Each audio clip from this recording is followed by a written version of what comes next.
Hello and welcome back to another Theory Thursday. Today we are talking about a big concept that might seem a little small, enharmonic equivalence. Okay, what is that? What does it mean when you're playing a C sharp but think it's a D flat? Is it the same? Is it the same note? Does it mean the same thing? Why would you write one over the other? That's what we're talking about today. Enharmonic equivalence. So, I got my Casio A700 on today. And as you can see, I don't have a tie on today. I'm feeling a little casual. As always, if you've been enjoying these, please like and subscribe is always appreciated, but not necessary. I love making these videos, and it helps me grow the community, and I want to keep doing it. So, always appreciated. I think that's it for the intro. So, without further ado, enharmonic equivalence. Let's go.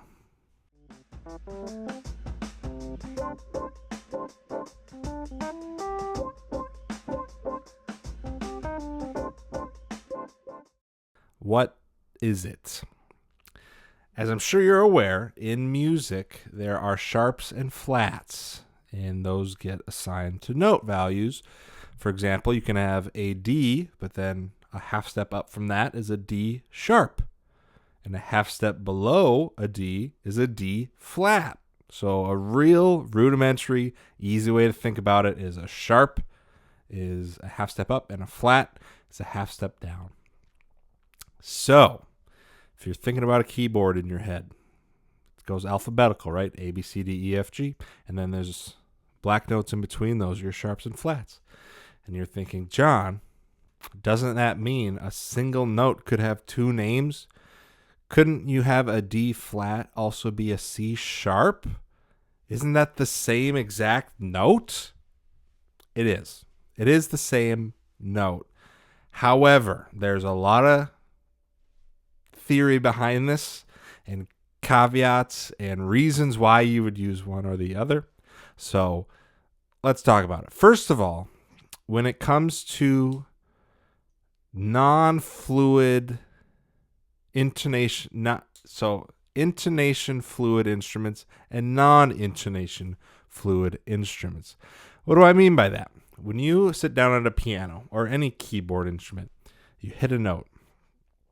There's nothing you can do about it. The note you hit is going to ring out, and that's it. There's no tuning you can do to change that note in the present, right? You can have a piano tuner come, or if you are a professional tuner for pianos, you can go into the, the big body and tune all the strings in there, but it's not something you can do while you're performing, right? You can mess with the strings and everything, but that would be what I would call a non-intonation fluid instrument. Same with guitar, although we have a little bit of leeway because we can bend strings, and I don't have my nylon right next to me, so I'm not going to do it, but on the guitar, we have frets. So you put your finger in between the fret bars, and whatever fret that string is touching is going to be the note that you hear. Now, if you want to influence, right, with real subtle changes, you can bend the string up, and that makes the note go sharp. Yeah, but you can't go the other way on guitar unless you plug a string and then start tuning down, okay? So what would be a true intonation fluid instrument?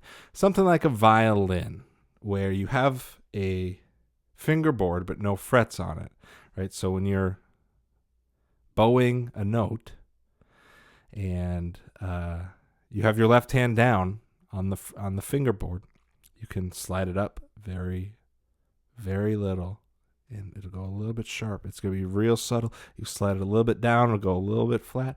So when you're on violin, you really got to know your fingerboard well to know where all the notes are, right? Guitar, we have it easy because we have frets marking where everything is. Piano is even easier. Everything's laid out from lowest to highest, right? Violin, very tricky. Cello, right? All those stringed instruments. Wind instruments, right? Trombone especially, right? The whole thing is a tuning slide, basically. I played trombone all through middle school, all through high school and college. And I mean, if you can hear that a note is a little bit flat or a little bit sharp, you can change it right on the spot, right? You have the power to do that. And some of it even is with your breath if you're talking about brass instruments. And anyway, non-fluid and fluid intonation instruments. So how does that even come into the conversation? There can be very subtle differences between, let's take E flat and D sharp in music. A violinist might see a D sharp leading to an E and raise it just that little bit, right? It would be very subtle. You wouldn't suspect that, they're playing a wrong note. It's just sense. That's how we measure the tuning, the pitch, in cents.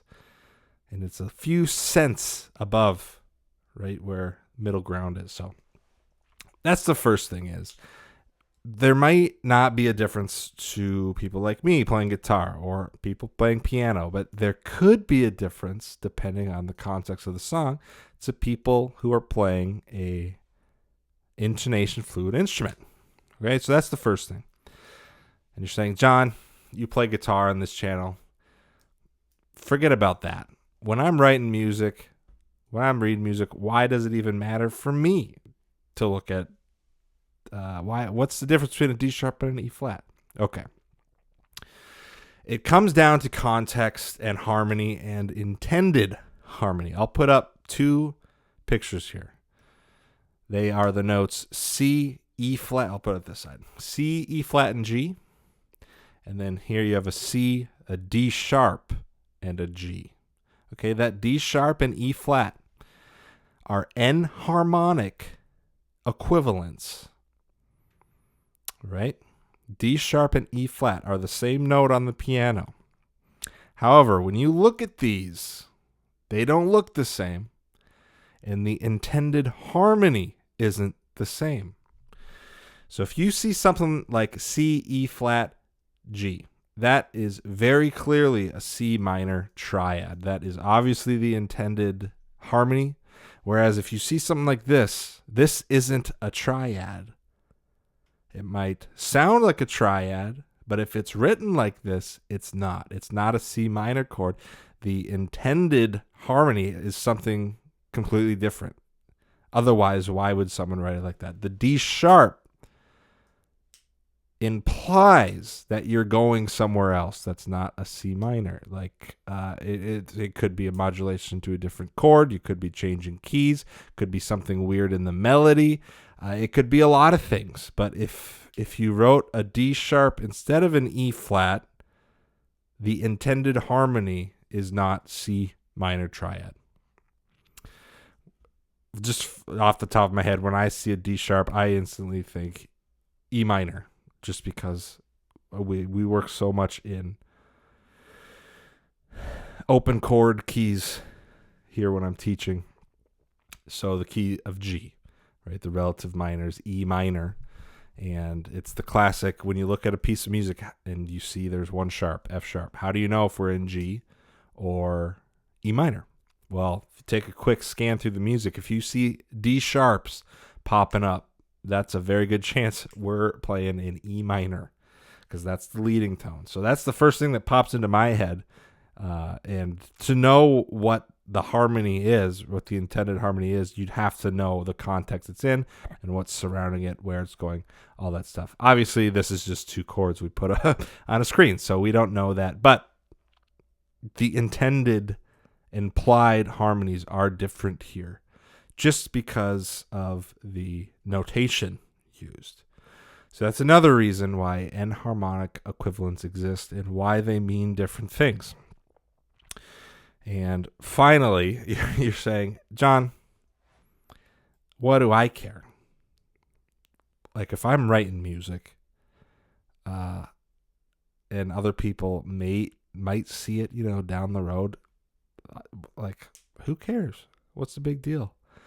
So for this, if you want to go down that route, that's fine. That's your choice. However, I would relate this to arbitrarily misspelling words, or like if you're reading a book and in the book someone's driving and then there's an old lady crossing the street and the book says, and then Tim slammed on his brakes to stop the car. But brakes was spelt Breaks. That's not the right break, right? You'd expect Brakes, car brakes, not, hey, I'm taking a lunch break. It's it's that difference. So words can sound the same, but they don't mean the same thing. We're dealing with the same thing here in music. Another example would be if you intentionally misspell the word, like with vowels that sound the same. So, for example, counter, like a countertop, Counter. A countertop would be pronounced counter. You could also spell that Cowntner, counter, countertop, and counter, right? Those sound exactly the same, but they're not spelled the same, and they're not the same thing because that's a made-up word, but they sound the same thing. So that's what we're getting at here is, why not just do it right? All this stuff has meaning and reasons behind why we do it and why it is the way it is. It's a time-tested tradition, and it's worked out. Music theory's worked out for us so far, so you might as well keep using it. It's like learning grammar in school. And I know there's always the argument, well, if I learn music theory, isn't that just going to dim down my creativity? And I would say, well, did learning proper grammar in school stop you from using swear words, from using slang words? No. I'm sure it didn't. You just know how to properly speak now. And also you can use all those other words. So it's just another tool in your tool belt, music theory. And this is a part of that. Knowing how to understand enharmonic equivalents and knowing when to use the proper accidentals. Okay, the last thing I'll say here is if you're just writing music in a key, reading music in a key, and there's no key changes, modulations, or anything like that, the key signature will be right at the beginning of the music, and it won't change if there's no key changes, weird things in the melody, anything like that. I mean, when you're spelling out a scale, when you're dealing with a key of music, there can't be a C and a C sharp in Western music within one key. Okay? Now, we're throwing out key changes, modulations, all that right out the window. We're just dealing with one key. Okay? When you're spelling out a scale, there is no double letters. Every letter has to be used once. I'll say that one more time because this is important. And I think it actually unlocks some things for some people. Every letter has to be used once when you're writing out a scale. Okay, so let's take the key of A, for example.